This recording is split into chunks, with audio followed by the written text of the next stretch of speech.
Years ago, a graduate asked me to prevail on my friend John Denver to appear before a National Association meeting of several thousand city leadership groups. When I asked John, he replied he'd be delighted to contribute, but I won't sing, and you, Robert, must share the experience by speaking for half of the requested time. And on that day, I spoke first. There was no way I'd be so unconscious that I'd attempt to follow John Denver. And I recall speaking on a regular theme for me, the desperate need for leadership to be widely shared within all organizations. I thought I was pretty good, and the crowd responded enthusiastically. And then I introduced John, and he surprised me and the group by reciting a poem that he found on our shared chiropractor's wall. And bearing in mind that this was a group dedicated to leadership, he was as big a hit with that poem as if he had sung Rocky Mountain High. The impact was obvious, and a standing ovation was the result. The poem is about the tendency for us to attempt to solve problems by handling the outcomes instead of the source. And I want to enter my friend's memory and amplify an important message by sharing it with you. It's titled, The Ambulance Down in the Valley. 'Twas a dangerous cliff, as they freely expressed, though to walk near its edge was so pleasant. But over the side slipped a duke and a prince, as it could fool many a peasant. The people all said something had to be done, though their projects did not at all tally.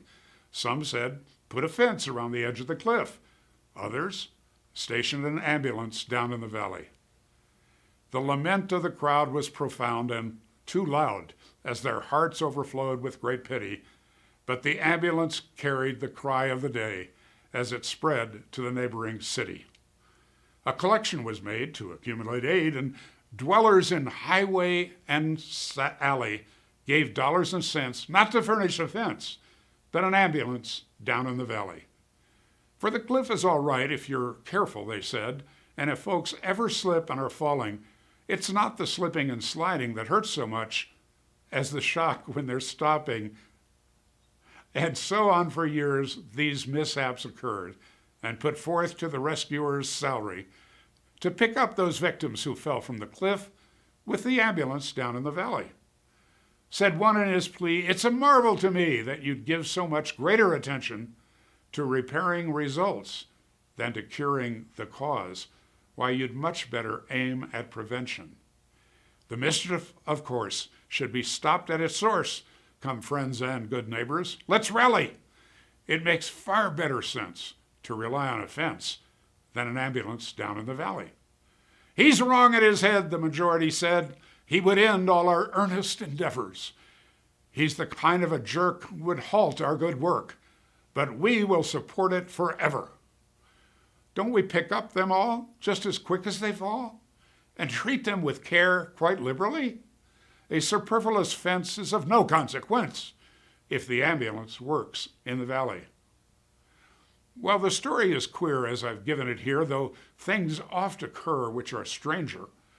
It's more humane, we assert, to repair all the hurt than the plan of removing the danger. Before it all ends, it's time to begin to attend to these things rationally. Let's build up the fence and let us dispense with the ambulance down in the valley.